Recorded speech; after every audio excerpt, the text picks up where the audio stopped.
And David numbered the people that were with him, and set captains of thousands and captains of hundreds over them. And David sent forth a third part of the people under the hand of Joab, and a third part under the hand of Abishai, the son of Zeruiah, Joab's brother, and a third part under the hand of Ittai the Gittite. And the king said unto the people, I will surely go forth with you myself also. But the people answered, Thou shalt not go forth, for if we flee away, they will not care for us. Neither if half of us die, will they care for us. But now thou art worth 10,000 of us. Therefore now it is better that thou succour us out of the city. And the king said unto them, What seemeth you best, I will do. And the king stood by the gate side, and all the people came out by hundreds and by thousands. And the king commanded Joab and Abishai and Ittai, saying, Deal gently for my sake with the young man, even with Absalom. And all the people heard when the king gave all the captains charge concerning Absalom. So the people went out into the field against Israel, and the battle was in the wood of Ephraim, where the people of Israel were slain before the servants of David. And there was there a great slaughter that day of 20,000 men. For the battle was there scattered over the face of all the country. And the wood devoured more people that day than the sword devoured. And Absalom met the servants of David. And Absalom rode upon a mule, and the mule went under the thick boughs of a great oak, and his head caught hold of the oak, and he was taken up between the heaven and the earth. And the mule that was under him went away. And a certain man saw it, and told Joab, and said, Behold, I saw Absalom hanged in an oak. And Joab said unto the man that told him, And behold, thou sawest him, and why didst thou not smite him there to the ground?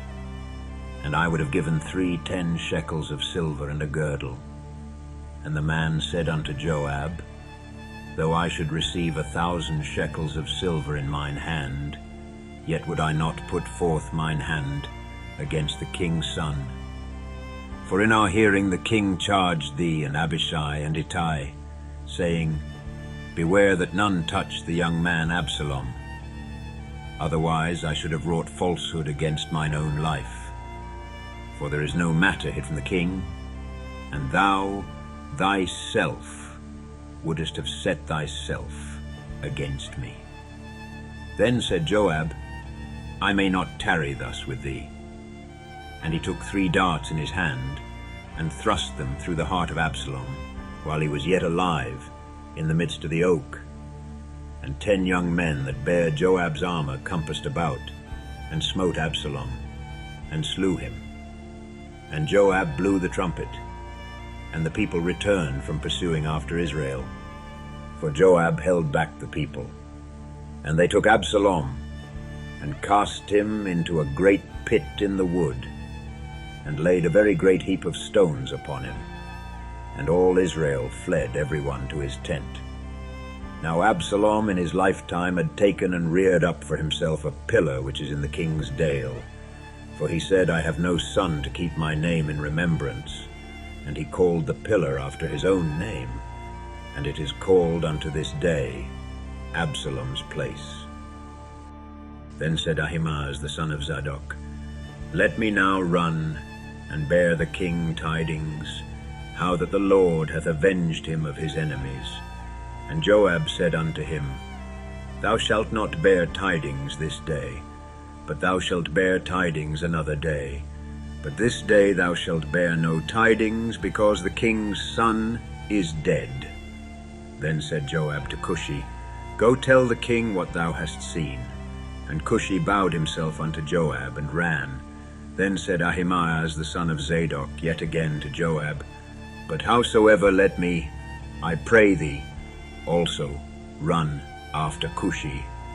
And Joab said, Wherefore wilt thou run, my son, seeing that thou hast no tidings ready? But howsoever, said he, let me run.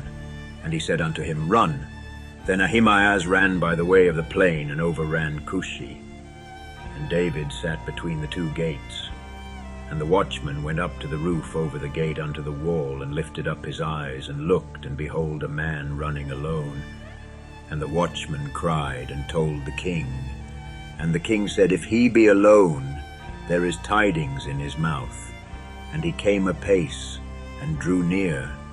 And the watchman saw another man running. And the watchman called unto the porter, and said, Behold, another man running alone. And the king said, He also bringeth tidings.